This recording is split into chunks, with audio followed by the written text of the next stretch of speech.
Hey guys, it's Madison. Thanks for joining me in this faithful home.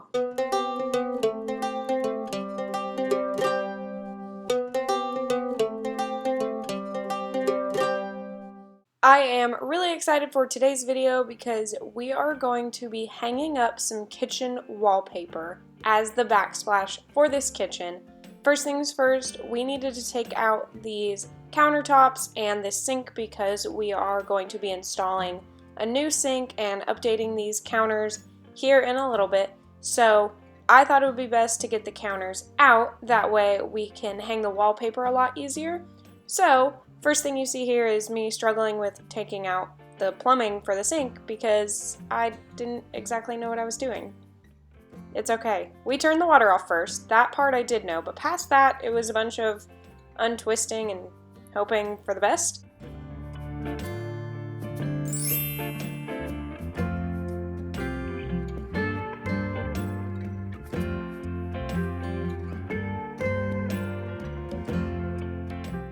But as you can see here, we were able to lift the counters up. Now we had to be really careful not to damage these counters while we take them out, but I'd say we did a pretty good job considering it was our first time ever doing this.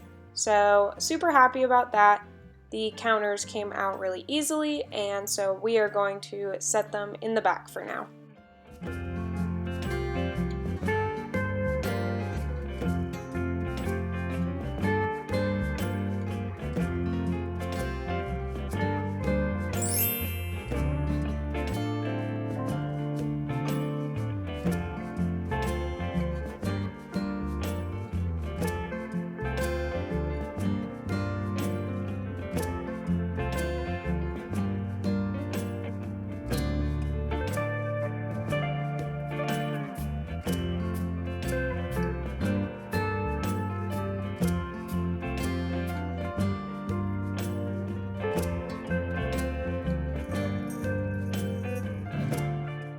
Alright guys, so that was pretty exciting, taking out those countertops.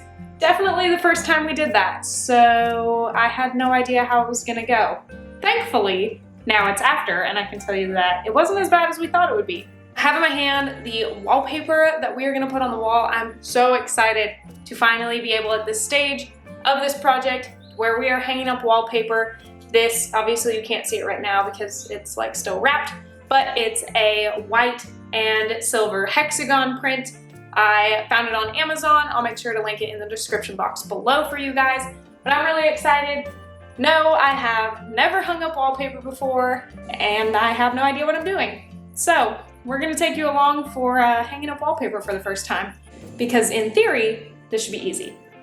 The first step in this process was to cut a little bit of the edge off of the wallpaper that came in this roll because there was some sticky stuff on it.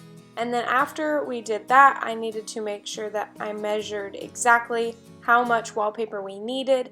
A little tip for you guys that worked for us, which you will see here in a little bit, is that I actually ended up cutting about an inch or two off extra. That way I knew when it was up on the wall, if anything were to stretch or bunch, I would have enough wiggle room. Now you can see here that I am lining up the next row. We knew that we needed 3 rows for this project and we wanted to make sure that the pattern matched. And so instead of cutting off the little ½ inch at the end, we left it for the overhang, but we know we will make sure to line it up afterwards. I will be building some floating shelves for that Lone Ranger wall that we are starting with, and that's why I am cutting this piece of wallpaper. I am doing that specifically so that each of these shelves will hang exactly where the seam is at, so we don't have to pay as much attention to make sure it lines up perfectly. But we are going to start at the top, and then it's a pretty simple process here. I got this scraper at Lowe's for like $5. It is a rubber scraper, which I highly recommend because you don't want to use something metal or that has like a really sharp edge because it may rip your wallpaper. But this wallpaper was really easy and simple to hang up. All you did was peel off the back like a basic contact paper, and my walls here are really flat, which helps. So if you have a textured wall, I would not suggest using this material because it did show when there were bumps. Not too bad because there were not a lot, but it was there. So just to be aware of it. Now here I am taking my rotary blade, which eventually I will switch over to a utility knife, but we couldn't find it at first, and I cut off that excess seam that I was telling you guys about. Giving it one final good scrape, and then we can move on to the next row.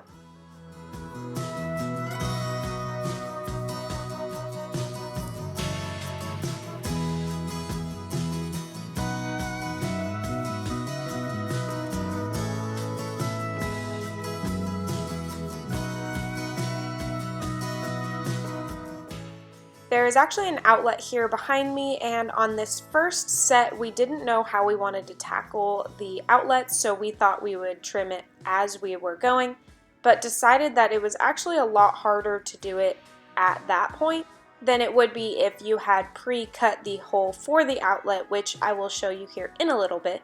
Nonetheless, we were able to make it work, but it was a lot more difficult, so I highly suggest if you have a wall plug that you spend a little bit of time and meticulously measure where it will be and cut it out ahead of time, or at least cut out a guideline for it.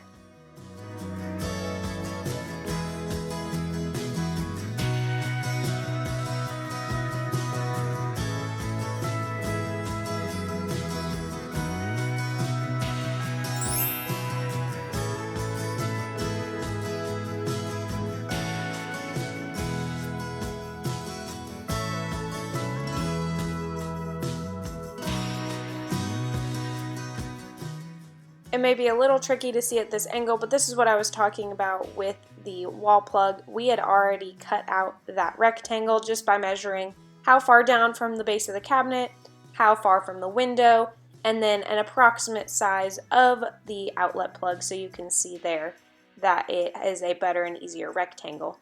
Now, we did end up finding the utility knife, which came in handy because here I am trimming off the excess and wrapping around the windowsill to make it a nice clean edge.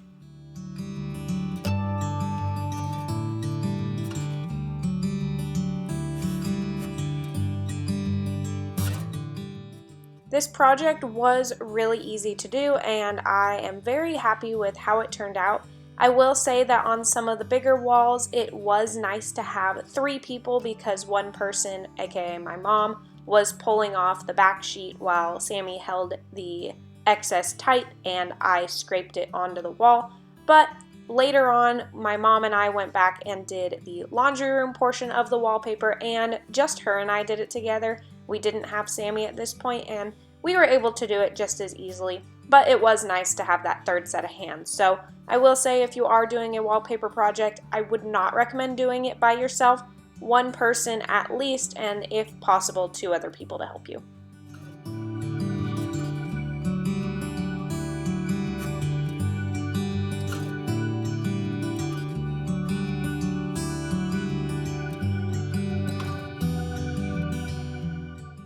I absolutely love how this is turning out. I am so excited to get all the final little details of this kitchen coming together. Now you can see here that I did end up putting in a new light fixture. I love the look of this fixture. I bought it off of Amazon for my brother, and I will link it down in the description box below. And then this fixture that you see here over the sink, we simply took it down and spray painted the base of it black. It was like a copper color. I cannot wait for this whole kitchen to be done. Obviously, there is a big transformation that has already happened. We only have a few things left that we need to take care of, which is going to be building the floating shelves that'll go here in the Lone Ranger and above the stove. That'll be in next Saturday's video, so make sure that you check back for that. This looks amazing. I am super, super excited with how it turned out. I will say this, we have not yet done the sealer on it. I'm waiting till the wallpaper like sticks to the wall for a couple days first, because it's that peel and stick that I had talked to you about earlier. So I want it to adhere to the wall and like cure for a little bit first, and then in a couple days I will go back in with this Minwax polyacrylic sealer if it'll focus for you guys. Basically, I'm going to paint on the top of it a protective sealer, that way in case any water or food or anything gets splashed onto the backsplash, hence the name Backsplash, it will be protected with this sealer. And a quick update for you guys while I am editing this video, I have since gone back and painted on the sealer, and it is a semi-gloss look, so it does give the Backsplash a little bit more of a good glossy finish. It painted on super smooth, and now the wallpaper is officially sealed. So I did want to mention that to you guys because obviously it's not in this video. If you guys are loving this series like I am and you are a big fan of these Hexagon Backsplash, make sure to give this video a thumbs up. Comment down below if you have ever done a kitchen transformation and what your favorite and least favorite part of the project was. There are so many, and I'm gonna have to think about it for next video so that I can tell you guys mine, but I can't wait to hear what you guys think down in the comments below. If you're new to my channel, I would love for you to hit that subscribe button so you feel welcomed into this faithful home with me. Every Saturday at 3 p.m. Eastern will be another episode in this Flip This House series, but I also post videos on Wednesday at 3 p.m. Eastern as well, so make sure you're subscribed, and I will see you guys in another video really soon. Bye guys!